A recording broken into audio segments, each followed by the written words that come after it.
Hello नमस्कार। तो कैसे हो आप सभी। स्वागत है आप सबका आपके अपने YouTube channel him study group में। तो आज आपके लिए एक और मॉक टेस्ट हम लेके हाजिर हैं, जिसमें कि आपका रहेगा इंडियन जीके रहेगा, हिंदी ग्रामर रहेगा और इंग्लिश का ग्रामर जो वो रहेगा। तो जैसा कि आपको पता है, डेली आपके लिए वीडियो जो शाम को 7:30 बजे अपलोड होती है। अपना टाइम से वीडियो को वॉच आउट कर लेना है और आप हमारे टेलीग्राम चैनल से भी जुड़ सकते हैं, जिसका लिंक जो डिस्क्रिप्शन बॉक्स में दे रखा है। बाकी ये जो मॉक टेस्ट चल रही है, ये मॉक टेस्ट आपके अपकमिंग एग्जाम चाहे पटवारी का हो, पुलिस का या फॉरेस्ट गार्ड का, उन सब के लिए मोस्ट इम्पोर्टेंट रहने वाले हैं और आपके लिए प्लेलिस्ट बना दी गई है। ठीक है, तो प्लेलिस्ट में जो आपका एचपी पटवारी और फॉरेस्ट गार्ड एग्ज़ाम 2025 के नाम से बना दी गई। आप प्लेलिस्ट में जाके जितने भी मॉक टेस्ट अभी अपलोड हुए हैं, जो मिक्स मॉक टेस्ट है, जिसमें जीके हो गया आपका, जिसमें HP GK, Indian GK, English grammar, ये सारे मॉक टेस्ट जो अपलोड कर दिए गए हैं। तो आप इन मॉक टेस्टों को प्लेलिस्ट में जाके इजीली वॉच आउट कर सकते हैं। तो ज़्यादा टाइम लेते हैं, स्टार्ट करते हैं आज का फर्स्ट क्वेश्चन। तो फर्स्ट क्वेश्चन है कि संविधान के स्थायी अध्यक्ष के रूप में किसे निर्वाचित किया गया था। तो संविधान के स्थायी अध्यक्ष के रूप में किसे निर्वाचित किया था। डॉक्टर बी एन राव को, डॉक्टर राजेंद्र प्रसाद को, डॉक्टर पंडित जवाहरलाल नेहरू को या डॉक्टर भीमराव अम्बेडकर को। तो संविधान सभा के स्थायी अध्यक्ष एक स्थायी थे, एक अस्थायी। ठीक है, दोनों क्वेश्चन इंपॉर्टेंट है। तो स्थायी अध्यक्ष के रूप में डॉक्टर राजेंद्र प्रसाद को चुना गया था। डॉक्टर राजेंद्र प्रसाद संविधान सभा के स्थायी अध्यक्ष थे। और अस्थायी अध्यक्ष के रूप में किसे चुना गया था। डॉक्टर सच्चिदानंद सिन्हा को। किसको। सच्चिदानंद सिन्हा, ये संविधान सभा के अस्थायी अध्यक्ष थे। तो संविधान सभा के स्थायी अध्यक्ष के रूप में किसे चुना गया था। डॉक्टर राजेंद्र प्रसाद को। तो डॉक्टर राजेंद्र प्रसाद इसका राइट आंसर हो जाएगा। चलते हैं नेक्स्ट क्वेश्चन के अंदर। नेक्स्ट क्वेश्चन है कि संविधान सभा की प्रारूप समिति के अध्यक्ष किसे बनाया गया, किसे नियुक्त किया गया संविधान प्रारूप समिति का अध्यक्ष। तो डॉक्टर बी एन राव को, डॉक्टर राजेंद्र प्रसाद को, पंडित जवाहरलाल को, अम्बेडकर को। तो डॉक्टर बी आर अम्बेडकर को। ठीक है, डॉक्टर भीमराव अम्बेडकर को, भीमराव अम्बेडकर को जो है वो उसने क्या करा कि इससे प्रारूप समिति का जो उनको अध्यक्ष जो है नियुक्त किया गया। चलते हैं नेक्स्ट क्वेश्चन की ओर। नेक्स्ट क्वेश्चन है कि भारत का सबसे पुराना राष्ट्रीय पार्क कौन सा है। तो काजीरंगा राष्ट्रीय पार्क है, जिम कॉर्बेट राष्ट्रीय पार्क है, हिमेश राष्ट्रीय पार्क है, राजाजी राष्ट्रीय पार्क है। तो भारत का सबसे पुराना राष्ट्रीय पार्क जो है वो जिम कॉर्बेट राष्ट्रीय पार्क है। सबसे पुराना राष्ट्रीय पार्क है भारत का। और किस जिले में स्थित है, ये किस राज्य में स्थित है। उत्तराखंड में। उत्तराखंड में स्थित है आपका जिम कॉर्बेट राष्ट्रीय पार्क। चलते हैं नेक्स्ट क्वेश्चन की ओर। नेक्स्ट क्वेश्चन है कि भारत का राष्ट्रीय गान पहली बार कहाँ गाया गया था। तो ये मुंबई में गाया गया था, दिल्ली में, चेन्नई में या कोलकाता में। तो भारत का राष्ट्रीय गान जो सर्वप्रथम कहाँ गाया गया था, कोलकाता में। तो कोलकाता इसका राइट आंसर हो जाएगा। चलते हैं नेक्स्ट क्वेश्चन की ओर। नेक्स्ट क्वेश्चन है कि महात्मा गांधी द्वारा भारत छोड़ो आंदोलन किस वर्ष शुरू किया गया। तो वह भारत छोड़ो आंदोलन जो 1947 में शुरू किया गया, 1939 में, 1945 में या 42 में। तो भारत छोड़ो आंदोलन जो अंग्रेजों भारत छोड़ो ये आंदोलन चलाया गया 1942 में। चलते हैं नेक्स्ट क्वेश्चन की ओर। नेक्स्ट क्वेश्चन है आपका इंग्लिश का। My teacher is not satisfied that my work. तो with my work, of my work या फ्रॉम माई वर्क या to my work.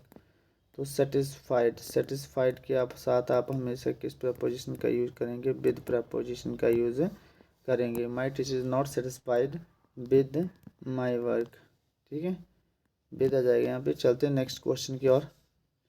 Next question है कि I am looking forward dash your reply. तो आपको पता है कि लुक के साथ कौन कौन सी प्रपोजिशन यूज होती है, जो मोस्ट इम्पोर्टेंट है। ठीक है, एक होती है लुक एट, लुक फॉर। ठीक है, एक होती है लुक इनटू, एक होती है लुक आफ्टर, जो इम्पोर्टेंट है वही बता रहा हूँ मैं। एक होती है लुक फॉरवर्ड। ठीक है, लुक फॉरवर्ड टू।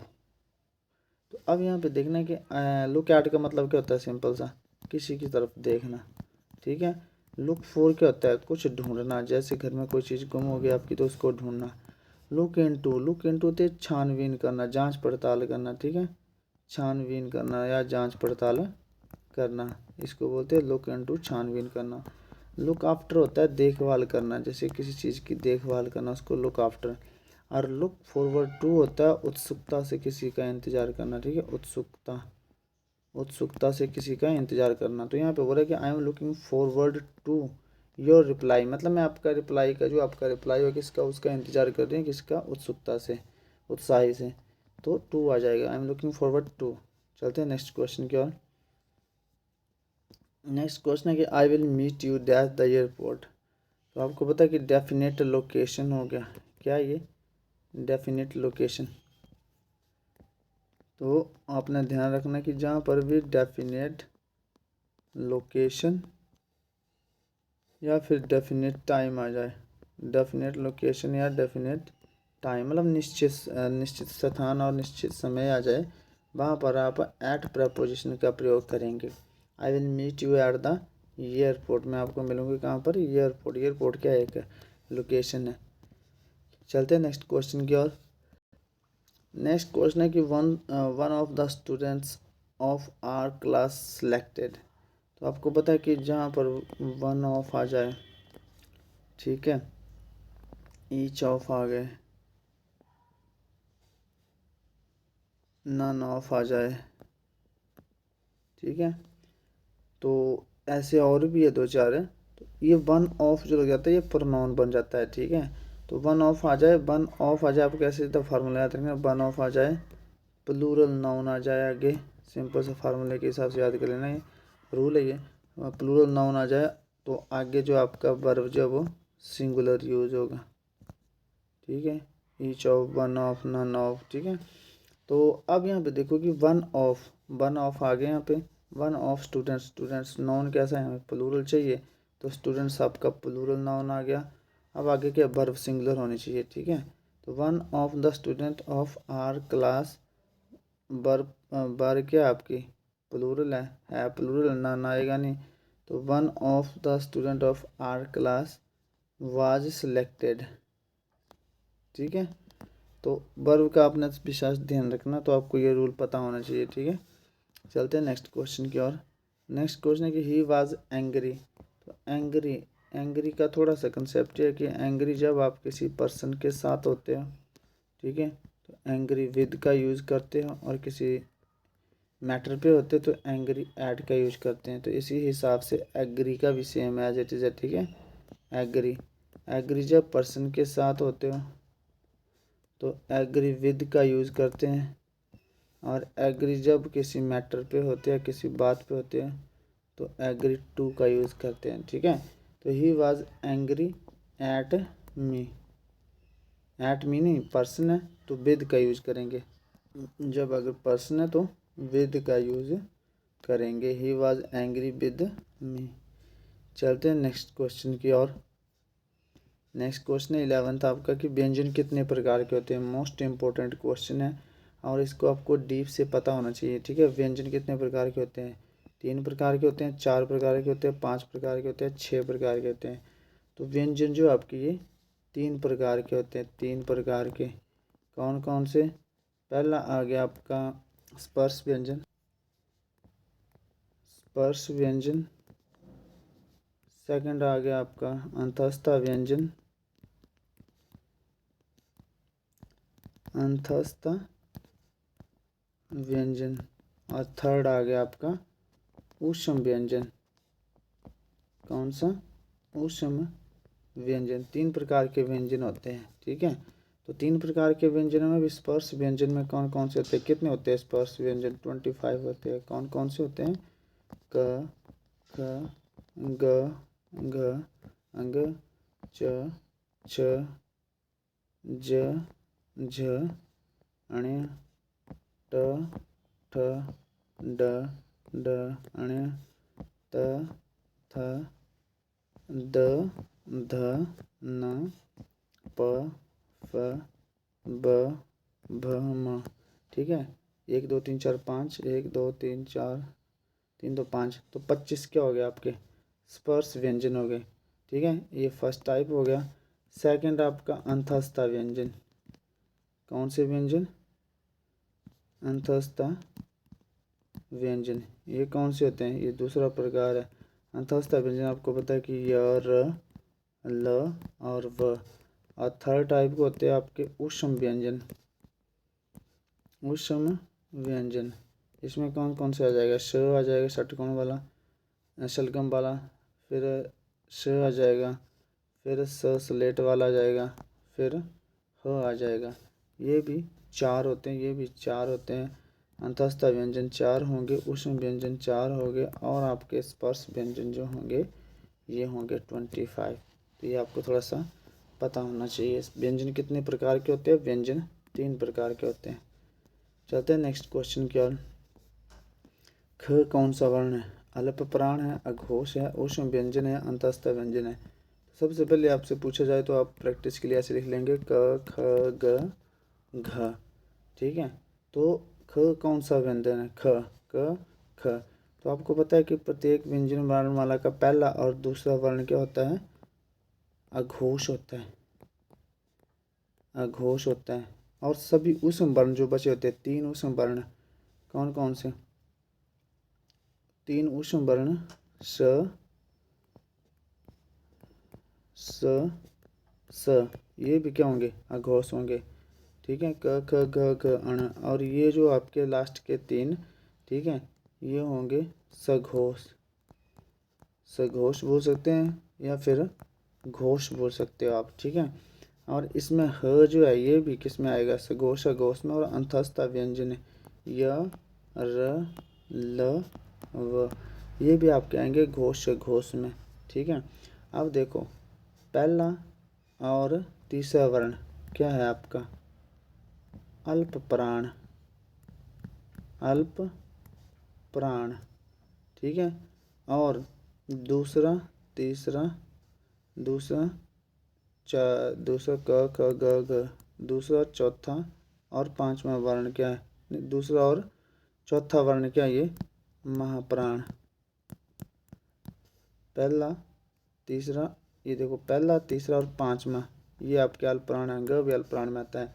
और दूसरा हो गया दूसरा हो गया और चौथा हो गया ये महाप्राण में आते हैं आपके। ठीक है, तो जिनके उच्चारण में कम समय लगता है, क कम, ख ज़्यादा, ग कम, घ ज़्यादा, ग कम, तो वो अल्प प्राण होते हैं। तो ख कौन सा वर्ण आपका?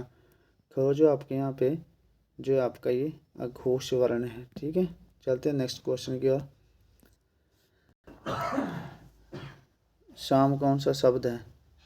तो शाम जो आपका रूढ़ शब्द है या फिर यौगिक शब्द है, योग रूढ़ शब्द है, या इनमें से कोई नहीं? तो शाम, तो आपको पता है जिस शब्द का कोई भी खंड या भाग सार्थक ना हो वो रूढ़ शब्द होता है। इसको 2 शब्द में तोड़ा नहीं जा सकता, तो ये रूढ़ शब्द हो जाएगा।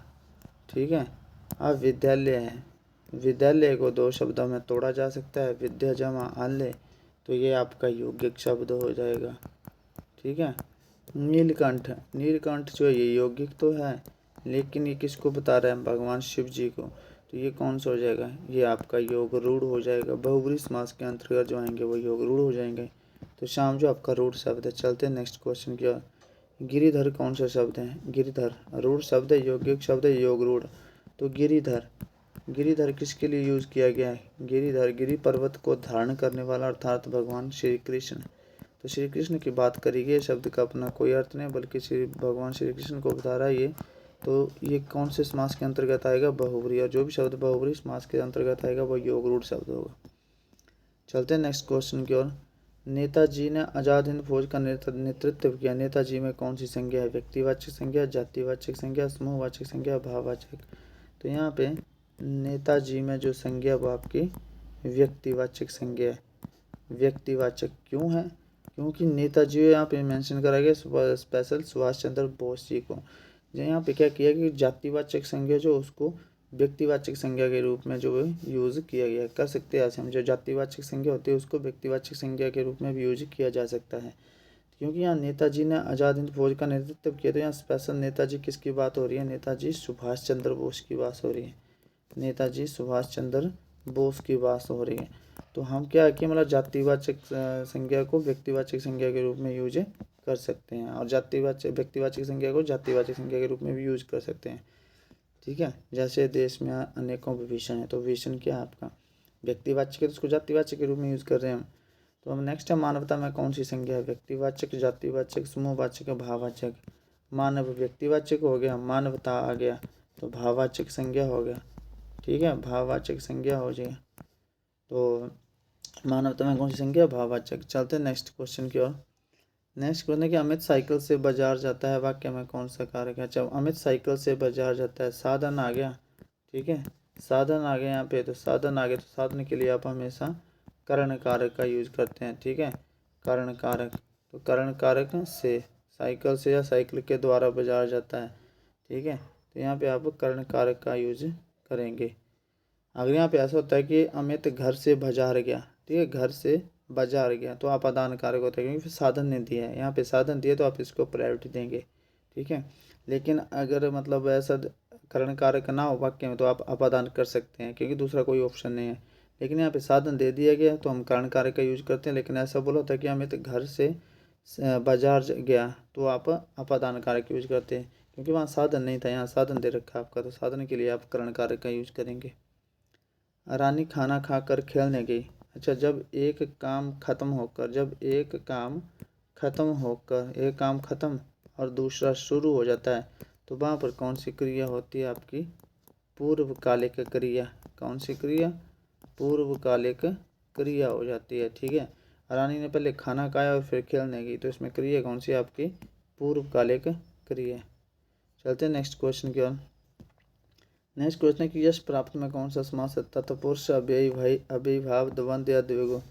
तो यश प्राप्त शब्द विग्रह करेंगे आप, तो इसका बनेगा यश को प्राप्त। तो यहाँ पे क्या आ गई आपकी, कारक विभक्तियाँ आ गई। तो जहाँ भी आपकी कारक विभक्ति आ जाए, वहाँ पर आपका समास कौन सा हो जाता है, तत्पुरुष समास हो जाता है, यश को प्राप्त। चलते हैं नेक्स्ट क्वेश्चन की ओर। नेक्स्ट क्वेश्चन है कि ऊंचा नीचा में कौन सा समास है। तो ऊंचा और नीचा ये दोनों क्या एक दूसरे के विपरीत है, और ये क्या है, बीच में योजिक चिन्ह है। योजिक चिन्ह जरूरी नहीं है, एक दूसरे के विपरीत होना जरूरी है, ठीक है। तो कौन सा समास हो जाएगा, तत्पुरुष, अव्ययीभाव, द्वंद्व या द्विगु। तो ये जो समास है आपका, ये द्वंद्व समास हो जाएगा, ठीक है।